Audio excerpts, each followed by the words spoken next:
అయ్యా నాకు న్యాయం చేయండి అని నందిగామ పట్టణ police station CI YBL Naidu దగ్గరకు వచ్చిన ఓ వృద్ధురాలు.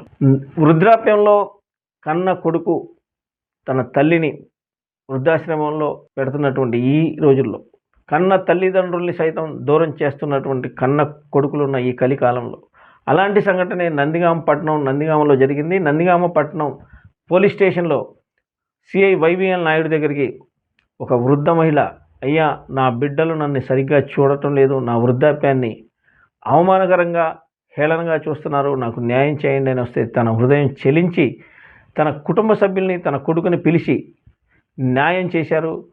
తనని వెంటనే తనకు కావలసినటువంటి సదుపాయాల్ని జాగ్రత్తగా చూసుకోమని చెప్పారు.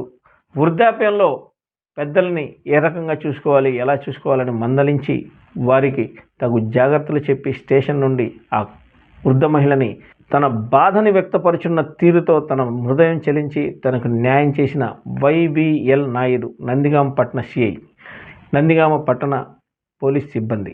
ఆ వృద్ధ మహిళ ఎంతగానో సంతోషపడి ధన్యవాదాలు తెలియజేసింది.